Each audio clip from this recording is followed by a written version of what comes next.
সূরা যুখরুফের 72 অর্থাৎ 72 নম্বর আয়াতে আল্লাহ তাআলা বলেন ওয়াতিলকাল জান্নাতুল্লাতী উরিসতুমুহা বিমা কুনতুম তা'মালুন। আজ হাসরের ময়দানে বলা হবে তোমাদের আমলের গুণে, আমলের বরকতে, আমলের কারণেই তোমাদেরকে জান্নাতের উত্তরাধিকারী করা হলো। তাহলে আমার প্রিয় ভাইরা, জান্নাতে যাওয়ার জন্য শর্ত কি বলেন? আমল। শর্ত কি? আমল। হ্যাঁ, ওই বাবা মা যেই বাড়ি যেই জান্নাতে ছিল ওই জান্নাত ঠিকই পাবো, তবে শর্ত কি? আমল করতে হবে। ওই বাবা মার আদর্শ সন্তান হতে হবে।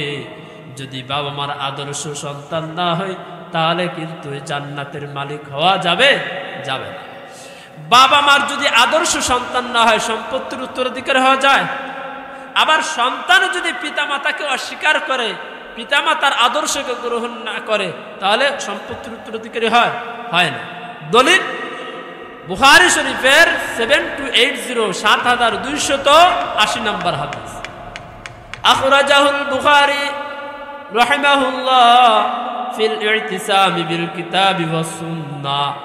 ইমাম বুখারী রাহমাতুল্লাহ আলাইহি ইতিসাম নামক একটা অধ্যায় আছে, এই অধ্যায়ে হাদিসটা এনেছেন। আন আবি হুরায়রা রাদিয়াল্লাহু আনহু قال, হযরত আবু হুরায়রা রাদিয়াল্লাহু আনহু থেকে বর্ণিত, قال রাসূলুল্লাহ সাল্লাল্লাহু আলাইহি ওয়াসাল্লাম, নবীজি সাল্লাল্লাহু আলাইহি ওয়াসাল্লাম ইরশাদ করেছেন, কুল্লু উম্মতি ইয়াদখুলুনাল জান্নাতা ইল্লা মান আবা। আমার প্রতিটা উম্মতি জান্নাতে যাবে, তবে আবা ব্যতীত, অস্বীকারী ব্যতীত। ক্বালু ইয়া রাসূলুল্লাহি মান আবা। সাহাবায়ে কেরাম প্রশ্ন করলেন, ইয়া রাসূলুল্লাহ, আবা আবার কারা? ক্বালা, নবীজি সাল্লাল্লাহু আলাইহি ওয়াসাল্লাম ইরশাদ করলেন, মান আতাআনি দাখালাল জান্নাহ। যেই ব্যক্তি আমি নবীর আদর্শকে গ্রহণ করবে, আমি নবীকে আনুগত্য করবে, ওই ব্যক্তি জান্নাতে প্রবেশ করবে। ওয়া মান আসানি ফাকাদ আবা। আর যেই ব্যক্তি আমি নবীর নাফরমানি করবে, আমি নবীর আদর্শকে গ্রহণ করবে না, ওই ব্যক্তি হচ্ছে আবা, অস্বীকারী। আর প্রত্যেক নাফরমানকারী, অস্বীকারী ঠিকানা হচ্ছে ওই জাহান্নাম। নাউযুবিল্লাহ। তাহলে পিতামাতা যেই সম্পত্তির, যেই জান্নাতের মালিক ছিল, ওই জান্নাতের মালিক হতে হলে আমাকে আপনাকে ওই পিতামাতার বায়া হয়ে বিশ্বনবীজি সাল্লাল্লাহু আলাইহি সাল্লাম যেই আদর্শ নিয়ে দুনিয়াতে আগমন করেছিলেন, সেই ইসলামের পরিপূর্ণ অনুসরণ হতে হবে, তবেই জান্নাতের মালিক হওয়া যাবে। কোন জান্নাত? যেই জান্নাত থেকে আল্লাহ রাব্বুল আলামিন আমাকে দুনিয়া নামক জগতে পাঠাইছেন। যদি ওই রবকে সন্তুষ্টি করতে পারি, যদি রবের সন্তুষ্টি নিয়ে বিশ্বনবীজি সাল্লাল্লাহু আলাইহি সাল্লামের সুন্নাত নিয়ে, তরিকা নিয়ে যেতে পারি, তাহলেই ওই জান্নাতের মালিক হওয়া যাবে, নচেৎ জান্নাতের মালিক হওয়া যাবে না। তাহলে বলেন তো দেখি, মানুষ গুনাহের প্রতিযোগিতা করছে, কি বলেছিলাম, কিসের কারণে? মৌলিকভাবে তিনটা কথা ভুলে গেছে। কয়টা বলেন সবাই? তিনটা কথা। এক নাম্বার, মানুষ এই জগতে আসার পূর্বে কোন জগতে ছিল, এই কথাটা মানুষ ভুলে গেছে। তাহলে আমরা এই সংক্ষিপ্ত আলোচনার মাধ্যমে কি বুঝলাম? মানুষ এই জগতে আসার পূর্বে কোথায় ছিল বলেন তো দেখি? সবাই বলেন, কোথায় ছিল? জান্নাতে ছিল। জান্নাত হচ্ছে আমার আসল বাড়ি, আসল ঠিকানা। কি বলেন, ঠিক না বেটি? আমার প্রিয় ভাইরা, আমি আপনি যে জান্নাতে ছিলাম, এর আর একটি দলিল শুনুন। সূরা বাকারার 38 নম্বর আয়াতে আল্লাহ তাআলা বলেন, কুল লাহবিতু মিনহা জামিআ। আমি বললাম তোমরা সবাই জান্নাত থেকে নেমে পড়ো। এখানে আল্লাহ রাব্বুল আলামিন যদি শুধু আপনার পিতামাতা উভয়কে বলতেন, তাহলে এখানে তাসনিয়া শব্দ ব্যবহার করতেন, দ্বিবচন শব্দ ব্যবহার করতেন। কুল্লাহবিতু মিনহা জামিআ, কুল্লাহবিতু মিনহা, তোমরা স্বামী স্ত্রী তোমরা উভয় বের হয়ে যাও। কিন্তু আল্লাহ তাআলা এই কথা বলেন নাই, বরং বলেছেন উল্লাহবিতু মিনহা জামিআ, তোমরা সবাই জান্নাত থেকে বের হয়ে যাও। অর্থ কি? এর কারণটা কি? কারণ হচ্ছে আমরা যে ওই পিতামাতার সন্তান, আমরা যে জান্নাতে ছিলাম, আল্লাহ তাআলা এটাই বুঝাতে চাচ্ছেন। তোমার আসল বাড়ি ছিল জান্নাত। উল্লাহ বিতু মিনহা জামিআ, ও আদম তুমি এবং তোমার স্ত্রী, তোমার সন্তানরা সহ জান্নাত থেকে দুনিয়াতে চলে যাও। فَإِمَّا يَأْتِيَنَّكُم مِّنِّي هُدًى, দুনিয়াতে যাওয়ার পর আমি আল্লাহর পক্ষ থেকে তোমাদের কাছে হিদায়াতের বাণী যাবে। যে বা যারা ওই হিদায়াতের বাণীর অনুসরণ করবে, ফামানিত্তাবা'a হুদায়া ফালা খাউফুন আলাইহিম ওয়ালা হুম ইয়াহজানুন, আমি আল্লাহ তার উপর সন্তুষ্ট হয়ে যে জান্নাত থেকে তাদেরকে বহিষ্কার করলাম, আমি আল্লাহ আবার তাকে ওই জান্নাতে প্রবেশ করাবো। ফালা খাউফুন আলাইহিম, যে জান্নাতে কোনো ভয় থাকবে না, ওয়ালা হুম ইয়াহজানুন, এবং জান্নাতে কোনো দুঃখ, কোনো পেরেশান, কোনো টেনশন থাকবে না। তাহলে আমরা এই আয়াত থেকে কি বুঝলাম বলেন তো দেখি? দুনিয়া নামক জগতে আসার পূর্বে আমি আপনি কোথায় ছিলাম বলেন? জান্নাতে ছিলাম।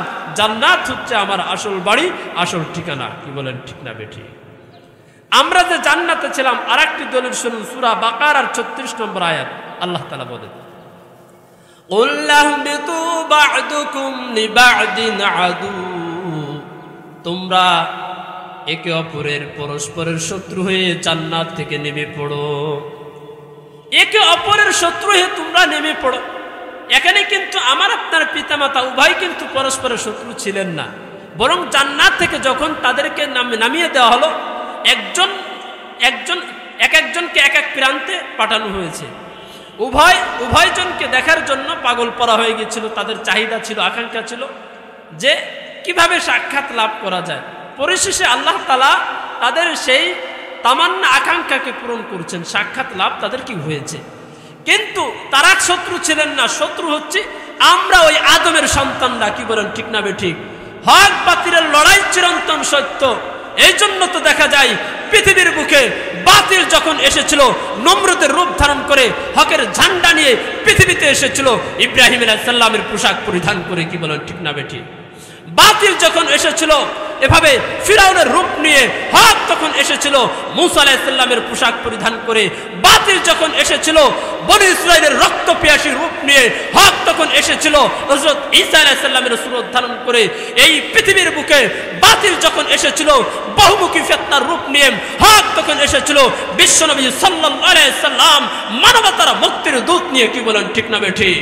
ঠিক তদ্রূপ বর্তমান জামানায় বাংলাদেশ সহ तमाम পৃথিবীতে বাতিল যখন বিভিন্ন রূপ নিয়ে মাথা চড়া দিয়ে উঠেছে, হকের ঝান্ডা নিয়ে উঠেছে, এদেশের অসংখ্য উলামায়ে কেরাম, কি বলেন, ঠিক না বেঠিক? তার জ্বলন্ত একটা প্রমাণ হচ্ছে ইসলামকে নির্বাপিত করার জন্য দাওয়াত তাবলীগ নামক যেই জামাতটা আছে, এই জামাতকে ডিভাইড করার জন্য, বিভ্রান্তি করার জন্য ওই সাদিয়ানি নামক ভ্রান্তরা যখন তাবলীগ জামাতে এভাবে তারা বিভিন্ন থিওরি, মাসালাগত ইখতিলাফ, বিভিন্ন ভ্রান্ত মতবাদ, আকীদা, বিশ্বাস ঢুকাই দিচ্ছিল, তখন এদেশের উলামায়ে কেরাম বিশেষ করে তাদের ভুল ধরে তাদেরকে সতর্ক করেছিল। তারা তাদের সতর্কবাণী মানেন নাই। পরিশেষে তারা গুমরাহ হয়ে এভাবে মানুষকে খুন করার দাওয়াত পর্যন্ত তারা দিয়েছে। আপনারা জানেন গত 18ই ডিসেম্বর টঙ্গীর ইজতেমার ময়দানে রক্তের মেহেদিতে লাল সবুজে ঘুম পাড়িয়ে দিয়েছে আমার 4 মুজাহিদদেরকে। কি বলেন, ঠিক না বেঠিক? এই ভ্রান্ত তাবলীগ জামাতকে আমাদের পরিত্যাগ করতে হবে। এই বিচ্ছিন্ন এই জামাতের সাথে আমাদের সঙ্গ দেওয়া যাবে না। আমাদের হক শিখেছে কারা বলেন? ওয়ারাসাতুল আম্বিয়া, নবীগণের ওয়ারিস।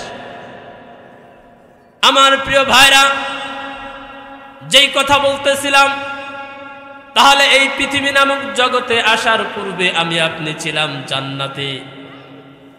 আল্লাহ রাব্বুল আলামিন ওই জান্নাত থেকে দুনিয়াতে পাঠালেন। কেন পাঠালেন? সূরা জারিয়াতের 56 নম্বর আয়াতে আল্লাহ তাআলা বলেন, ওয়ামা খালাকতুল জিন্না ওয়াল ইনসা ইল্লা লিয়াবুদুন।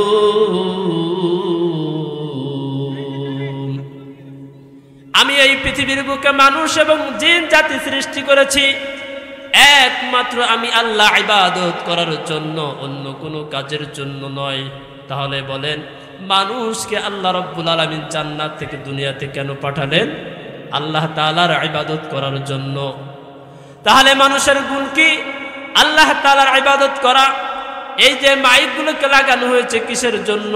আওয়াজ দেওয়ার জন্য। মাইকের গুণ কি আওয়াজ দেওয়া? মাদ্রাসায় ছাত্র ভর্তি করানো হয় কিসের জন্য?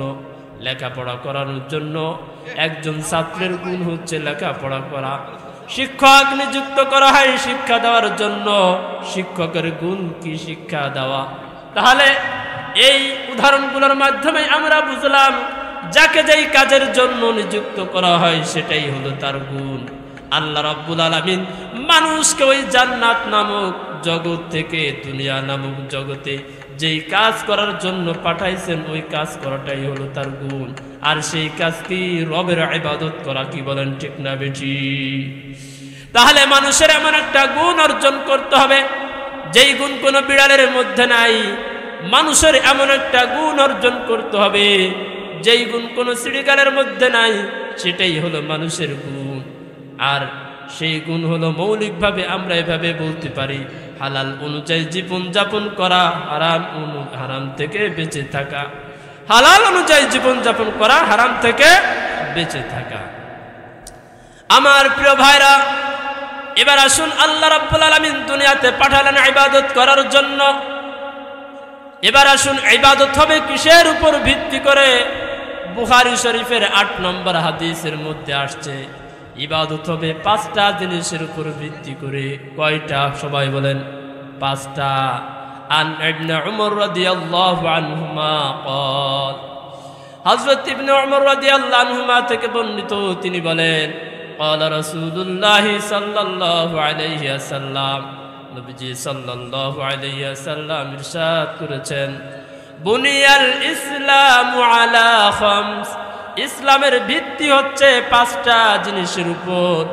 1 নাম্বার শাহাদাতি আল্লাহ ইলাহা ইল্লাল্লাহ, এই কথার সাক্ষ্য দেওয়া আল্লাহ ছাড়া কোনো ইলাহ নাই। কি বলেন ঠিক না বেটি?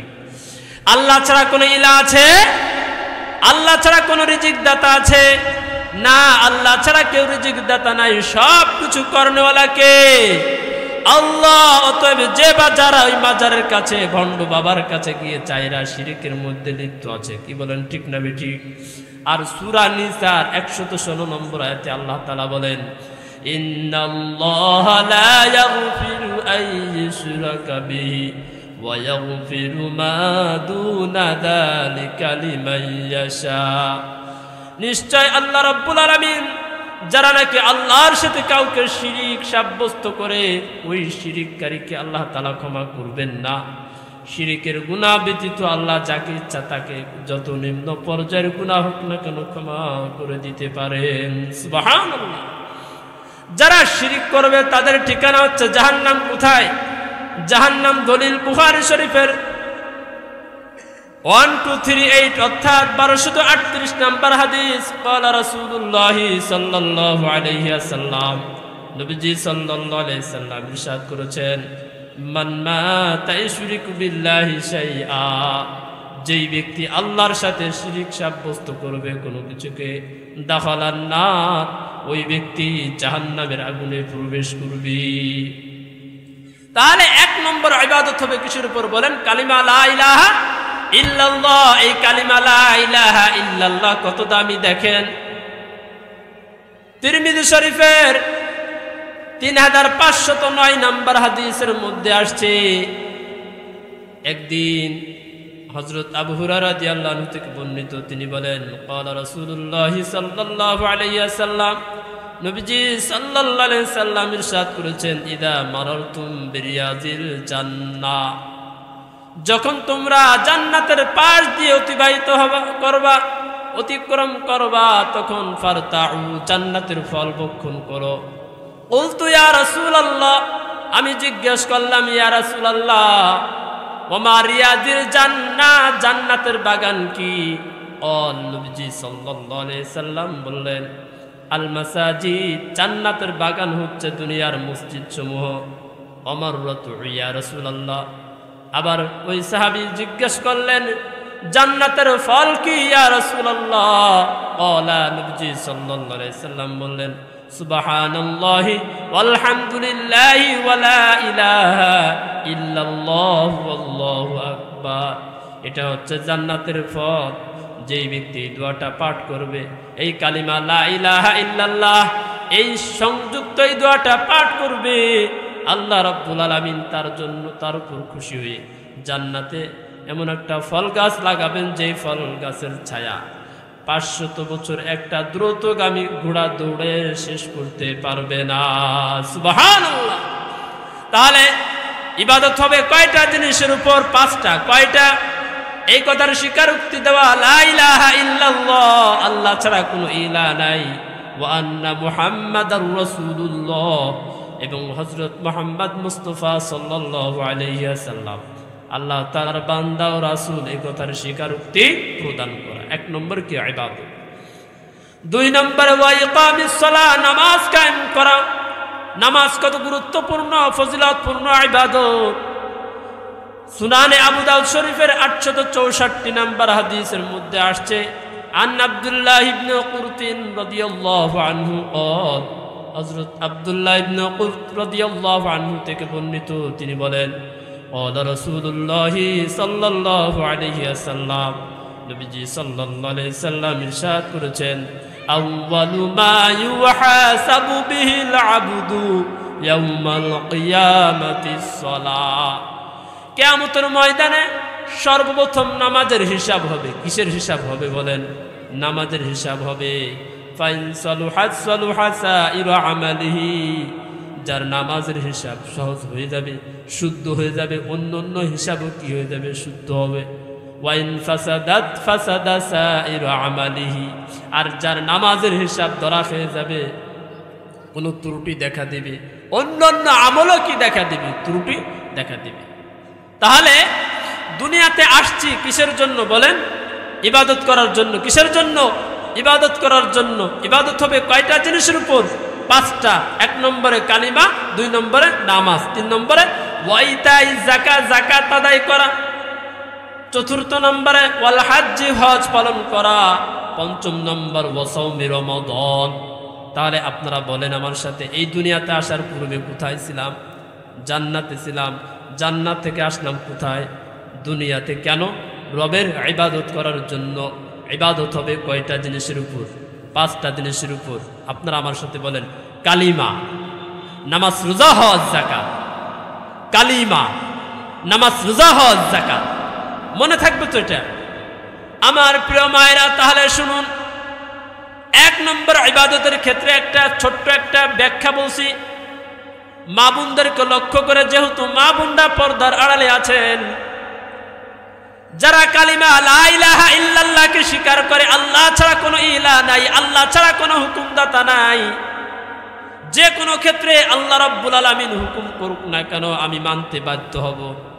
আমার প্রিয় মায়েরা, মা বোনদেরকে লক্ষ্য করে আল্লাহ রাব্বুল আলামিন হুকুম দিলেন সূরা আহজাবের 33 নম্বর আয়াতে। আল্লাহ তাআলা বলেন, ওয়াকারনা ফি বুয়ুতিকুন্না ওয়ালা তাবাররাজনা তাবাররুজাল জাহিলিয়্যাতিল উলা। হে যুগের নারীরা, তোমরা নিজেদেরকে ঘরের ভিতরে কি রাখো? আবদ্ধ রাখো, অর্থাৎ পর্দার বিধান এখানে অবতীর্ণ করেছে। ওয়ালা তাবাররাজনা তাবাররুজাল জাহিলিয়্যাতিল উলা, ওই জাহিলি যুগের নারীদের মতো বেপর্দা বেহার মতো নিজের শরীরকে প্রদর্শন করিয়া রাস্তাঘাটে ঘোরাফেরা করিও না। এ কথা কে বলেছেন বলেন? আল্লাহ। কোথায় স্বীকার করলাম? লা ইলাহা ইল্লাল্লাহ, আল্লাহ ছাড়া অন্য কারো কি নাই? হুকুমদাতা নাই। সব ক্ষেত্রে কার হুকুম মানবো? আল্লাহ। তাহলে পর্দার কথা কে বলেছেন বলেন? আল্লাহ তাআলা বলেছেন। আমার প্রিয় মায়েরা, বর্তমান তো অবস্থা অনেক কঠিন। বাজারে যাবেন, বেপর্দা, সব জায়গায় বেপর্দা। মনে রাখবেন, মানুষ বলে সমাজে শান্তি নাই, শান্তি নাই। শান্তি যদি পেতে চান, তাহলে আমি মৌলিকভাবে 2টা একটা কথা বলে দেই।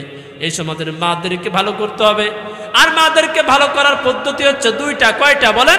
1 নম্বরে পর্দার শিক্ষা দিতে হবে, 2 নম্বরে কোরআনের শিক্ষায় শিক্ষিত করতে হবে। মা যদি ভালো হয়, সন্তানও ভালো হবে। সন্তান যদি ভালো হয়, সমাজে, সংসারে, সমাজে, রাষ্ট্রে, সব জায়গায় শান্তি আসবে। কি বলেন? ঠিক না বেঠিক? মা বাপ ভালো না, সন্তানও ভালো না, সন্তানও ভালো না, সংসারে শান্তি নাই, সমাজে রাষ্ট্রে কোথাও শান্তি নাই। কি বলেন ঠিক না বেঠিক?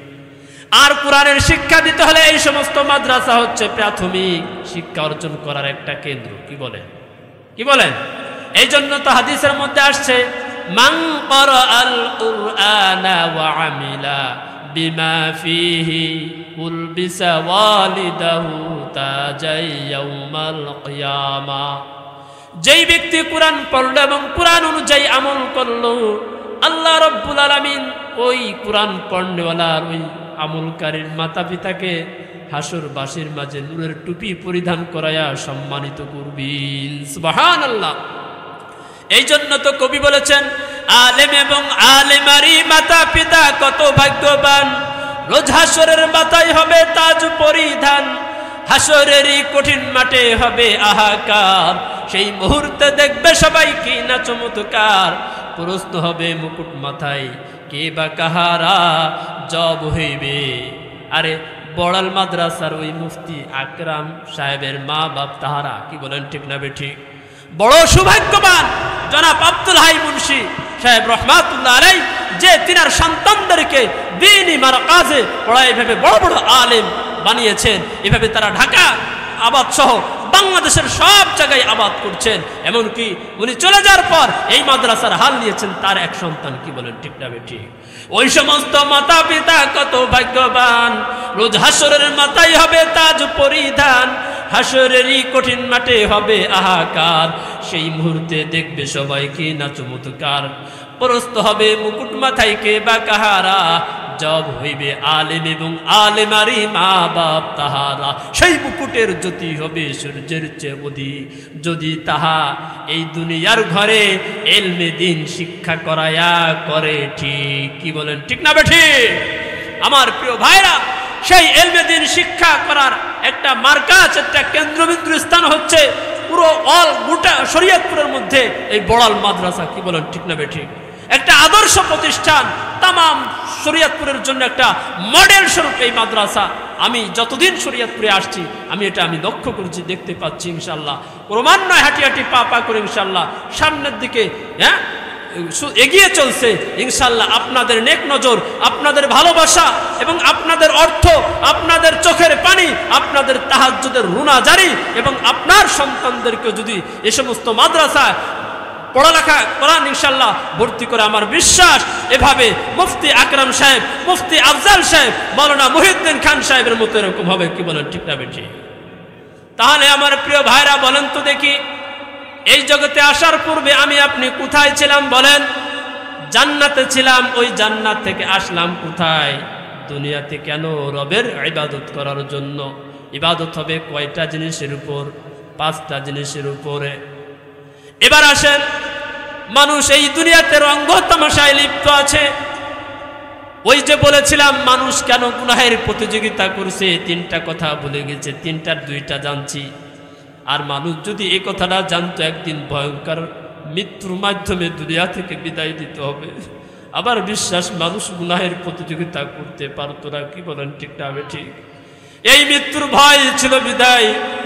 আমি এটা কারুর অতিরিক্ত প্রশংসা করছি, বিষয়টা এমন না, যা দেখছি তাই বলছি। এই জনাব আব্দুল হাই মুন্সি রহমাতুল্লাহ আলাইহি, আমি ব্রাক মসজিদে নামাজ পড়াতাম। একদিন ফজরের সময় বগলের ভিতরে এরকম এক টুকরা খেজুর নিয়ে চলে গেছে। নামাজের যখন সালাম ফিরাইছি বলতেছে, হুজুর মেহরবানি করে আমাকে একটু সময় দেন। দেখি দিনই আলোচনা শুরু করে দিয়েছে। কেউ নাকি শীতের রাত্রে, গভীর রাত্রে এই বড়াল থেকে হেঁটে হেঁটে উনি ওই মসজিদে নিয়ে গেল। কে নিয়েছে? তার আখিরাতের ভয়, মৃত্যুর ভয়। কি বলেন ঠিক না বেঠিক? এরাই তো বড় সৌভাগ্যবান, এরাই তো বড় সফলকার। আমার প্রিয় ভাইরা, মৃত্যুগত ভয়ঙ্কর জিনিস। তিরমিজি শরীফের 978 নম্বর হাদিসের মধ্যে আসছে, আম্মা জান আয়েশা সিদ্দিকা রাদিয়াল্লাহু আনহা থেকে বর্ণিত, তিনি বলেন, নবীজি সাল্লাল্লাহু আলাইহি সাল্লাম যখন মুমূর্ষু অবস্থায় ছিলেন, পাশে একটা পানির পাত্র ছিল। এভাবে পানির পাত্রের ভিতরে নিজের হাতগুলো ঢুকাই দিচ্ছিলেন। আঙ্গুলের মাথায় যে পানিটুকু আসছিলেন, পানি দিয়ে এভাবে নিজের চেহারাকে মাসে করছিলেন আর বলছিলেন, আপনারা আমার সাথে পাঠ করেন, আল্লাহুম্মা আইন্নি আলা সাকরাতিল মাউত। হে আল্লাহ, তুমি আমাকে মৃত্যুর যন্ত্রণার ক্ষেত্রে সাহায্য করো। কে বলেছেন? বিশ্বনবীজি সাল্লাল্লাহু আলাইহি ওয়াসাল্লাম। তাহলে আমার আপনার পরিণতিটা কি হতে পারে একটু কখনো কল্পনা করেছি? আমার প্রিয় ভাইরা, তিরমিজি শরীফের 2307 নম্বর হাদিসের মধ্যে আসছে, হযরত উসমান রাদিয়াল্লাহু আনহু গোলাম হানি রাদিয়াল্লাহু আনহু বলেন যে উসমান রাদিয়াল্লাহু আনহুকে যখন দেখতাম, কবর দেখতেন, দেখার সাথে সাথে তিনি এত পরিমাণ কান্না করতেন কবরের পাশে দাঁড়িয়ে, তার দাড়ি মুবারক ভিজে যেত। একদিন জিজ্ঞাসা করলাম, ওহে মনিব, আপনার সামনে যখন জান্নাত জাহান্নামের আলোচনা করা হয় তখন আপনি এত পরিমাণ কান্না করেন না, যেই পরিমাণ কান্না করেন কবর দেখলে কারণটা কি? তখন উসমান রাদিয়াল্লাহু আনহু বললেন, ও হানি শোনো, ইন্নাল কবর আউয়ালু মানাজিলিল আখিরাহ। ও হানি, এই কবর হচ্ছে আখিরাতের প্রথম ঘাঁটি, আখিরাতের প্রথম ইমিগ্রেশন কাউন্টার। ফাইন নাজা মিনহু ফামা বা'দাহু আইসারু মিনহু। যেই ব্যক্তি কবর থেকে মুক্তি পেয়ে যাবে তার পরবর্তী ঘাঁটিগুলো সহজ হয়ে যাবে। আমার প্রিয় ভাইরা, দেখবেন কেউ যদি বিদেশ যায়, বিদেশে যাওয়ার পথে ইমিগ্রেশন কাউন্টারে তার জরুরি কাগজপত্রগুলো চেকিং করা হয়। এই চেকপোস্টে যদি কাগজপত্র সঠিক থাকে তাহলে ফ্লাইট দেয়, বিদেশ যাওয়ার অনুমতি দেয়, নচেত দেয় না। কি বলেন, ঠিক না? ঠিক ঠিক তদ্রূপ আখিরাতের প্রথম ইমিগ্রেশন কাউন্টার হচ্ছে ওই কবর নামক ইমিগ্রেশন কাউন্টার, কবর নামক ঘাঁটি। কেউ যদি কবর থেকে মুক্তি পেয়ে যায় পরবর্তী ঘাঁটিগুলো সহজ হয়ে যাবে। ওয়াইল্লাম ইয়ানজু মিনহু ফামা বা'দাহু আশাদ্দু মিনহু। আর কেউ যদি কবর থেকে মুক্তি না পায় পরবর্তী ঘাঁটিগুলো অনেক কঠিন হয়ে যাবে। কি বলেন, ঠিক না? ঠিক। মৃত্যু হচ্ছে এমন এক যক্ষা, এই মৃত্যু থেকে কেউ পলায়ন করে পাবে না রক্ষা। কি বলেন, ঠিক না? ঠিক। দলিল সূরা কাফের 19 নম্বর আয়াত। এই সূরাটা হচ্ছে 50 নম্বর সূরা, 26 নম্বর পারার 18 নম্বর পৃষ্ঠা 4 নম্বর লাইনে আল্লাহ তাআলা বলেন, ওয়াজাআত সাকুরাতুল মাউতি বিল হাক্কি। মৃত্যুর যন্ত্রণা যথাযথই আসবে। যালিকা মা কুনতা মিনহু তাহিদ। যা থেকে তুমি পালায়ন করতে চাইতে, কেউ মৃত্যু থেকে রক্ষা পাবে না। মৃত্যু হচ্ছে এমন এক যক্ষা। কি বলেন, ঠিক না? ঠিক। আমার প্রিয় ভাইরা, বুখারী শরীফের 4462 নম্বর হাদিসের মধ্যে আসছে, হযরত আনাস ইবনে মালিক রাদিয়াল্লাহু আনহু থেকে বর্ণিত, তিনি বলেন, নবীজি সাল্লাল্লাহু আলাইহি সাল্লামের যখন মৃত্যুর যন্ত্রণায় অধিক কষ্ট হচ্ছিল, ওই কষ্ট দেখে নবীজি কন্যা ফাতেমা রাদিয়াল্লাহু আনহা বলছিলেন, হাই আমার পিতার কি কষ্ট হচ্ছে। এই কথা শোনার পর নবীজি সাল্লাল্লাহু আলাইহি সাল্লাম বললেন, লা কারবা আলা আবিকি বাদাল ইয়াউম। ও ফাতেমা, আজকের পরে তোমার পিতার আর কোনো কষ্ট থাকবে না। ইন্নাহু ক্বাদ হাদারা মিন আবিকি মা লাইসা বিতারিকিম মিনহু আহাদান আল মুওয়াফাতু ইয়াউমাল কিয়ামাহ। আর ফাতেমা, শুনে রাখো, তোমার পিতার নিকট এমন জিনিস উপস্থিত হয়েছে যা কিয়ামত পর্যন্ত কাউকে ছাড় দেবে না। কি বলেন, মৃত্যু কাউকে ছাড় দেবে? ধনী হোক, গরিব হোক, রাজা হোক, প্রজা হোক, যেই হোক না কেন, যত বড় স্বৈরাচার হোক, যত বড় ক্ষমতাধর হোক, যত বড় জালেম হোক, এই মৃত্যু কাউকে ছাড়ে নাই, ছেড়েও দিবে না। কি বলেন, ঠিক না? ঠিক। এই জন্য প্রিয় ভাইরা আমার, কোরআনকে যদি প্রশ্ন করেন, কোরআন এই মৃত্যু সম্পর্কে তোমার কাছে আর কি তথ্য আছে বলো তো দেখি। এবার কুরআনুল কারীম সূরা আনকাবুতের 57 নম্বর আয়াতে উত্তর দেয়।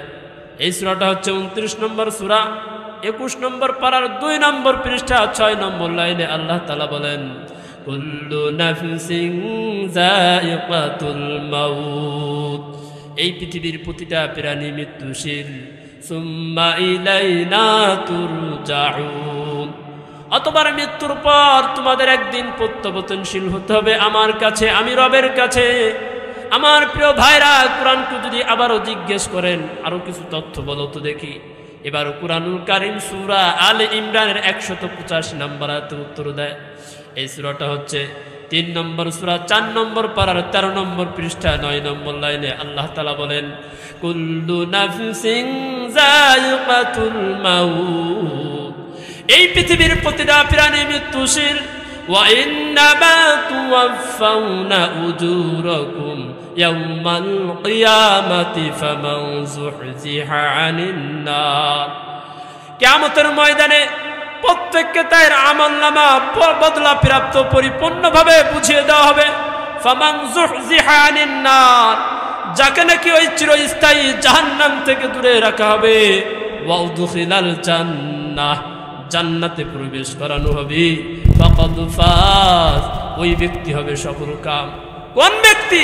যেই ব্যক্তি দুনিয়াতে আসার পর যেই কাজের জন্য আল্লাহ তাআলা দুনিয়াতে পাঠাইছিলেন ওই কাজটা করতে পেরেছে। কি বলেন, ঠিক না বেঠিক? আপনারা বলেন আমার আসল বাড়ি কোথায়? জান্নাতে। জান্নাত থেকে আসলাম কোথায়? দুনিয়াতে। কেন? রবের ইবাদত করার জন্য।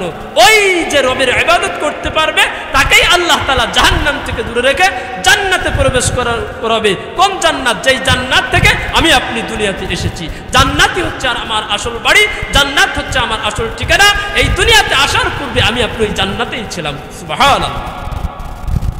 ওয়ামাল হায়াতুদ দুনিয়া ইল্লা মাতাউল গুরুর, আর এই পৃথিবী নামক জগতে আসার পর যারা ওই রবকে ভুলিয়া, রব জান্নাত থেকে যেই কাজের জন্য দুনিয়াতে পাঠাইছেন নেকের প্রতিযোগিতা বাদ দিয়ে গুনাহের প্রতিযোগিতা করেছিল, রব চাহি জিন্দেগি বাদ দিয়ে যারা মন চাই জিন্দেগি গড়েছিল, মনে রাখো যেই দুনিয়ার রঙ্গ তামাশায় তোমরা লিপ্ত আছো, এই পার্থিব জীবনটা ধোকার সামান ছাড়া আর কিছুই নয়।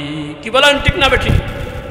আমার প্রিয় ভাইরা, সময় হলে আরো কিছু আয়াত আছে বলবো, কিন্তু আমি একটা হাদিসের দিকে যাচ্ছি। দুনিয়ার জীবনটা কেমন?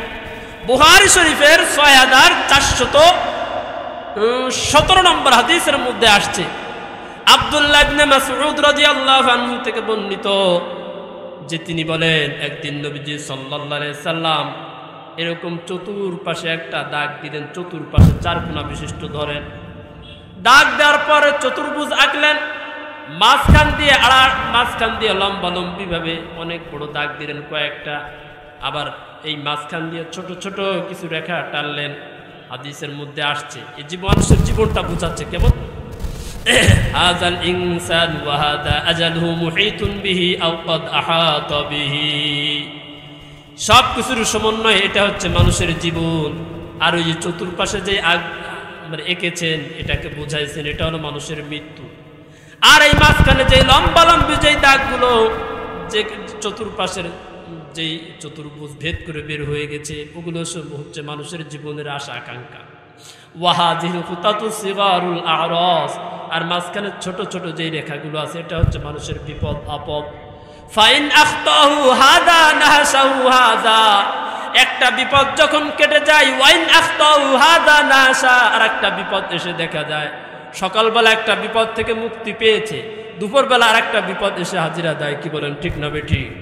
দুপুরবেলা বিপদটা কেটে যায়, সন্ধ্যাবেলা আর একটা বিপদ আসে, আজকের বিপদটা শেষ, আগামীকাল আর একটা বিপদ দেখা দেয়। এই তো মানুষের জীবন। কি বলেন, ঠিক না বেঠিক?